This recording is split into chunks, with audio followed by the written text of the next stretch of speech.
Next हम लोग देखते हैं जीआईटी में आगे। लास्ट मैंने आपको बताया था, हम लोग लास्ट देख रहे थे ट्रीटमेंट पार्ट।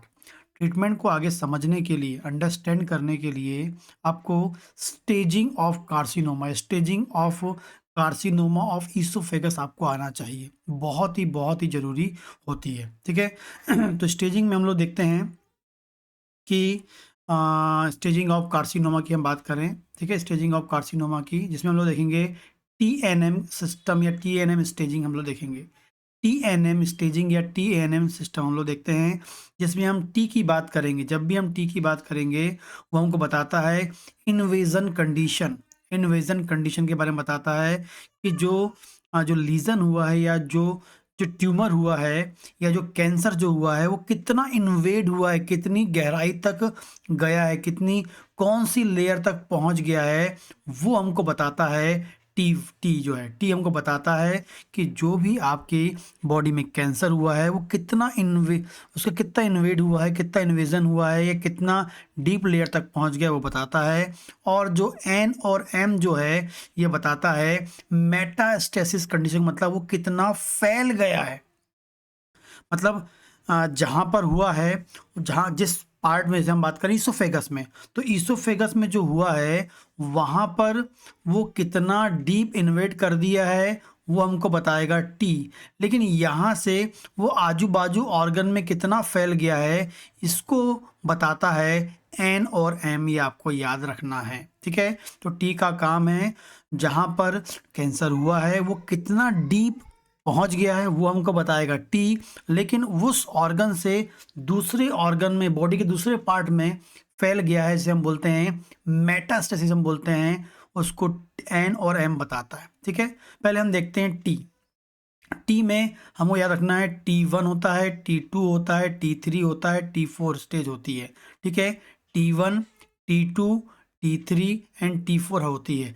T1 में भी T1A आता है और T1B आता है, आपको याद रखना है। T1A जो है, वो बताता है इन्वेट्स द लेमिना प्रोप्रिया या मस्कुलरिस म्यूकोसा। मतलब कहाँ तक इन्वेड हुआ है, ये जो कैंसर है कहाँ तक इन्वेड हुआ है, lamina propria and muscularis mucosa, ठीक है। कहाँ पर फैला हुआ है वो, lamina propria and muscularis mucosa तक फैला हुआ है। यदि आपको जो है, आप इन्वेस्टिगेट कराते हैं और आप वहाँ देखते हैं कि वो लेमिना प्रोप्रिया और मस्कुलरिस म्यूकोसा को इन्वॉल्व करके रखा हुआ है, दैट मीन्स वो कौन सी कंडीशन है, T1A कंडीशन है।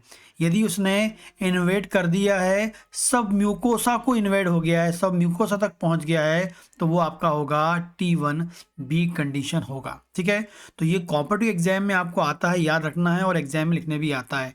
जब भी हम T1A की बात करेंगे, lamina propria and muscularis mucosa तक वो फैला हुआ है। फिर दूसरी बात करेंगे, सब म्यूकोसा तक आ जाएगा तो हम उससे बोल देंगे T1B बोल देंगे। लेकिन यदि मस्कुलरिस प्रोप्रिया तक फैल गया है, मस्कुलर मस्कुलरिस प्रोप्रिया तक पहुंच गया है, इन्वेड हो गया है, तो हम उससे बोलेंगे T2, आपको याद रखना है, ठीक है। आगे हम बात करेंगे, इन्वेड होगा एडवेंटिशिया लेयर तक, यदि वो फैल गया है तो हम उसे बोलेंगे क्या, आपको याद रखना है क्या, वो है आपकी T2 लेयर। आपको याद, मतलब T2 स्टेज हम बोलेंगे एडवेंटिशिया होता है, आपको याद रखना है, बहुत ही इंपॉर्टेंट है। और लास्ट बात करेंगे T4 की, इन्वेट करेगा एडजेसेंट स्ट्रक्चर, जो आजू बाजू के जो स्ट्रक्चर हैं वहाँ तक जो है इन्वेट हो गया है, जैसे हो गया प्लूरा तक, पैराकार्डियम तक, एजाइगस वेन तक, पेरिटोनियम तक, एरोटा तक, वर्टिब्रल बॉडी तक एंड ट्रैकिया तक। यदि जो एडजेसेंट स्ट्रक्चर हैं वहाँ तक यदि वो इन्वेड हो गया है, वहाँ तक इन्वेड है वो, कहाँ, प्लूरा, पेरिकार्डियम, ठीक है, पेरिटोनियम याद कर लें, इसके बाद एजाइगस वेन हो गया, एरोटा हो गया, वर्टिब्रल बॉडी हो गई एंड ट्रैकिया तक इन्वेड हो गया है, तो हम उसे बोलेंगे T4, ठीक है। T1 में T1A T1B है, T2 T3 T4, ये आपको इंपॉर्टेंटली याद रखना है। यहाँ से एग्जाम में कहीं भी जब भी हम टी की बात कर रहे हैं, तो वो कितना इन्वेड हुआ है वो हमको बताता है। अगली हम बात करेंगे एन और एम की बात करेंगे। इसका बताया था मैंने, ये वहाँ से दूसरे ऑर्गन तक कितना फैल जाता है। यदि हम बात करेंगे एन में, तो एन में एन जीरो आता है और एक आता है एन वन आता है। एन जीरो का मतलब बताता है, ये आपको एग्जैक्टली बता रहा है किसके बारे में, लिम्फ नोड्स में फैला तो नहीं है, लिम्फ नोड में फैलने की बात कर रहे हैं। यदि एन जीरो कंडीशन मिल रही है, इसका मतलब है कि जो रीजनल लिम्फ नोड्स हैं, ईसोफेगस के आजू बाजू के जो रीजनल, उसके पास के जो लिम्फ नोड्स हैं, वहाँ पर ये मेटास्टेसिस मतलब फैला नहीं है। रीजनल लिम्फ नोड्स में एब्सेंट है, मेटास्टेसिस एब्सेंट है या नो, वहाँ पर नहीं फैला है। यदि आपको जो रीजनल लिम्फ नोड्स हैं वहाँ पर आपको ये जो कैंसर सेल्स हैं ईसोफेगस की नहीं मिलेंगी, तो इसे हम बोलेंगे एन जीरो। लेकिन यदि वहाँ पर मिल जाता है, प्रेजेंट होता है, या वो प्रेजेंट होता है या मिल जाता है, तो हम बोलेंगे एन वन। ठीक है, तो एन जो है वो लिम्फ नोड्स को बताता है, लिम्फ नोड्स तक वो कैंसर नहीं फैला होगा, तो एन जीरो है। फैल गया है, वहाँ इन्वॉल्व हो गया है, तो एन वन है। आगे हम बात करेंगे एम की, तो एम वन और एम टू जो है ये आपको बताता है डिस्टेंड मेटा, मतलब वहाँ से ईसोफेगस से आजू बाजू के जो ऑर्गन हैं वहाँ तक फैलने की बात कर रहे हैं। हमने भी क्या बात की, लिम्फ नोड्स की। हम बात करेंगे ऑर्गन में फैल गया, यदि ऑर्गन में फैला हुआ नहीं मिलता है तो हम उसे बोलेंगे क्या, एम जीरो बोलेंगे। लेकिन यदि मिलता है तो हम उसे क्या बोलेंगे, एम टू बोलेंगे। प्रेजेंट है वहाँ पर आजू बाजू हमको मिलता है, तो हम उसे क्या बोलेंगे, एम जीरो मतलब ऑर्गन तक नहीं, दूर उसके आजू बाजू जो है या दूर तक ऑर्गन तक नहीं फैला है। लेकिन यदि मिलेगा हमको तो हम उसे बोलेंगे एम वन। तो T one, T two, T three, T four हो गया, एन जीरो एन वन हो गया, एम जीरो एम वन आपको मिलेगा। ये याद रखना, स्टेजिंग याद रखनी है, बहुत ही इंपॉर्टेंट होती है, इसके बेस पे ही ट्रीटमेंट किया जाता है। आगे देखते हैं कि इफ पेशेंट, हम देखते हैं कि पेशेंट हमारे पास किस प्रकार से हमको क्लिनिक में मिल सकता है। ये patient come with T three T four, T three का स्टेज में है और टी फोर स्टेज में है, और साथ में है आपका क्या है, एन वन स्टेज, मतलब लिम्फ नोड इन्वायरमेंट है।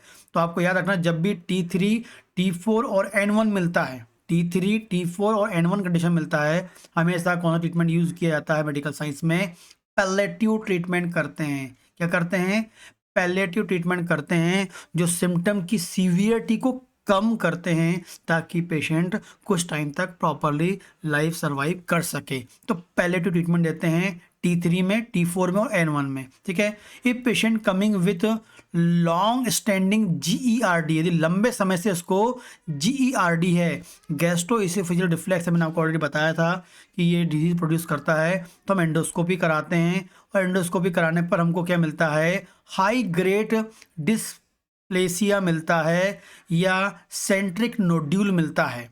ठीक है, लंबे समय से जीईआरडी है, हमने उसकी एंडोस्कोपी करी, एंडोस्कोपी करने में हमको क्या मिलता है, हाई ग्रेड डिस्प्लेसिया मिलता है या सेंट्रिक नोड्यूल मिलते हैं, तो आपको ये समझ जाना है कि कैंसर में कन्वर्ट होने वाला है। इसलिए आपको यहाँ पर कैंसर में कन्वर्ट होने वाला है ये आपको समझ जाना, या इसमें कैंसर हो ही गए समझ जाना चाहिए। तो हम क्या करते हैं, एंडोस्कोपिक म्यूकोसल रिसेक्शन परफॉर्म करते हैं। हम लोग कौन सी टेक्निक यूज़ करते हैं, एंडोस्कोपिक म्यूकोसल रिसेक्शन परफॉर्म करते हैं, जो कैंसर की रिस्क को कम कर देता है। फिर से मैं आपको बता रहा हूँ क्या है, यदि आपका पेशेंट आया है, जीईआरडी का है, आपने एंडोस्कोपी करा, उसमें हाई ग्रेड डिस्प्लेसिया मिल गया एंड सेंट्रिक नोड्यूल मिल गया, तो इसमें आप समझ जाते हैं कि कैंसर होने की संभावना है। इसलिए डॉक्टर क्या परफॉर्म करते हैं, एंडोस्कोपिक म्यूकोसल रिसेक्शन की प्रोसेस करते हैं और कैंसर के रिस्क को कम करते हैं। तो एग्जाम में आ जाता है कि ये पेशेंट है, जीआरडी है, उसको हाई ग्रेड डिस्प्लेसिया और सेंट्रिक नोड्यूल है, तो ये बताता है कि यहाँ पर कैंसर हो सकता है, इसोफेजियल कार्सिनोमा हो सकता है, और कौन सी टेक्निक का यूज़ करेंगे, एंडोस्कोपिक म्यूकोसल डिसेक्शन करते हैं। ठीक है, आगे बात करते हैं कि if patient coming with T one A है, ठीक है, मतलब लेमिना प्रोप्रिया या मस्कुलरिस म्यूकोसा इन्वेड, मैंने आपको पहले बता चुका हूँ। एन जीरो है, नोडुलस नहीं है, तो इसमें हम लोग क्या करते हैं, ईसोफेजेक्टोमी करते हैं, ईसोफेजेक्टोमी। वेरी वेरी इंपॉर्टेंट, याद रखना है आपको। यदि किसी का T1A है, T1A स्टेज है और नोड्यूल्स बिल्कुल नहीं है, तो क्या करेंगे, ईसोफेजेक्टोमी करते हैं, मतलब रिमूव ऑफ ईसोफेगस, ईसोफेगस के उस पार्ट को, जिस पार्ट में कैंसर दिख रहा है उस पार्ट को कट करके अलग कर देते हैं, ईसोफेजेक्टोमी हम लोग करते हैं, याद रखना है। आगे हम बात करेंगे, यदि T1B है और ईसोफेगस आपका नोड्यूल्स लिम्फ नोड्स इन्वॉल्व नहीं है, N0 है, तब भी हम क्या करते हैं, ईसोफेजेक्टोमी करते हैं एंड लिम्फेडेनेक्टोमी भी करते हैं, या लिम्फेडेक्टोमी भी करते हैं, मतलब लिम्फ नोड्स को भी रिमूव करते हैं एंड ईसोफेगस को भी रिमूव करते हैं। T1A है और N0 है तो सिर्फ ईसोफेगस निकालेंगे, T1B है और नोड्यूल्स इन्वॉल्वमेंट मतलब लिम्फ नोड्स इन्वॉल्वमेंट नहीं है तो ईसोफेगस भी निकालेंगे एंड लिम्फ नोड्स भी निकालेंगे, आपको याद रखना है। आगे बात करेंगे T1 T3, T1 से T3 एंड T1 है या T2 है या T3 है, नोड्यूल्स लिम्फ नोड्स नहीं है, आपके फैला हुआ नहीं है, मेटास्टेसिस नहीं है, तो सर्जरी हम करते हैं, सर्जरी करेंगे, ठीक है ना। याद रखना ये भी एक इम्पॉर्टेंट क्वेश्चन बनता है कि सर्जरी कब करना चाहिए, यदि आपको T1 मिल जाए, T3 मिल जाए, ठीक है, T1 मिल जाए, T2 मिल जाए, T3 मिल जाए, लेकिन लिम्फ नोड्स नहीं है इन्वॉल्व, फैला हुआ नहीं है, तो सर्जरी परफॉर्म करना पड़ेगा। लेकिन यदि T4 है, T4 की कंडीशन है और N1 भी है, M1 भी है, तो यहाँ सर्जरी नहीं करते हैं, पैलेटिव ट्रीटमेंट देते हैं। ये आपको ये भी फार्मूला याद रखना, एग्जाम में आ जाता है। T4 है, N1 है और M1 है, तो सर्जरी कब करनी है, सर्जरी नहीं करनी है, ये भी आपको याद रखना है। तो यहाँ सर्जरी नहीं होगी, ओनली पैलेटिव ट्रीटमेंट देते हैं ताकि सिम्टम्स उसके कम हो जाएं, ठीक है। तो ये कुछ इंपॉर्टेंट पॉइंट्स हैं जो आपको याद रखने एग्जाम के व्यू से, ठीक है। आगे देखते हैं कंट्रा इंडिकेशन, सर्जरी का उपयोग कब नहीं करना है, सर्जरी आपको कब नहीं करनी चाहिए। पहला है सिस्टमिक मेटास्टेसिस हो जाए, मतलब फैल जाए, जब मतलब आपको M1 मिल रहा हो, वेस्कुलर इन्वॉल्वमेंट हो जाए, मतलब एरोटा हो जाए, मतलब T4 वाली कंडीशन मैंने बताया आपको, लिम्फडेनोपैथी हो जाए, लिम्फ नोड इन्वॉल्व हो जाए, मतलब N1 वाली कंडीशन हो गया हो, ठीक है ना। अनफिट हो सर्जरी के लिए, सर्जरी करने लायक बॉडी ना हो, पेशेंट ना हो, तब नहीं करना है। एंड इफ ट्यूमर नो रिसेक्ट, मतलब यदि ट्यूमर निकालने योग्य ना हो तब आपको सर्जरी नहीं करनी है। तो सिस्टमिक मतलब यहाँ पर आपका हो गया M1 पॉजिटिव आ गया है, ये आपका हो गया T4 कंडीशन आ गई है, यहाँ पर N1 आ गया है, फिट नहीं है, ट्यूमर निकालने योग्य नहीं है, तब हम नहीं करते हैं, याद रखना है। वेरी वेरी इंपॉर्टेंट क्वेश्चन यहाँ से बनता है। कंट्राइंडिकेशन की बात करते हैं, आगे बात करते हैं रिसेक्शन जो है उसके भी 3 इंपॉर्टेंट वर्ड हैं, R0, R1 एंड R2, ठीक है, ये आपको याद रखना है। जब भी हम R1 R0 की बात करते हैं मतलब कंप्लीट रिसेक्शन कर रहे हैं, ग्रॉसली एंड माइक्रोस्कोपिकली रूप पर भी पूरे ट्यूमर को रिमूव कर दे रहे हैं, कंप्लीटली रिमूव, छोटी सी छोटी सेल को रिमूव कर देंगे, वो R0 होगा। R1 का मतलब है उसमें आप ग्रॉसली करते हैं लेकिन माइक्रोस्कोपिकली वहां पर ट्यूमर आपको, या माइक्रोस्कोपिकली ट्यूमर सेल्स आपको वहां पर मिलती हैं। एंड R2 की हम बात करेंगे जहां पर ग्रॉसली एंड माइक्रोस्कोपिकली दोनों कंडीशन में ट्यूमर की सेल प्रेजेंट होती हैं। जब कंप्लीटली सेल रिमूव कर देंगे R0, R1 में क्या होगा, आपका ग्रॉसली रिमूव होगा लेकिन surgery no remove of tumour मिलेगा आपको माइक्रोस्कोपिकली। एंड R2 की हम बात करते हैं जिसमें ग्रॉसली माइक्रोस्कोप दोनों प्रेजेंट होता है, ठीक है। तो ये आपको याद रखना है, बहुत ही इंपॉर्टेंट क्वेश्चन यहाँ से आपके बन जाते हैं। आगे देखते हैं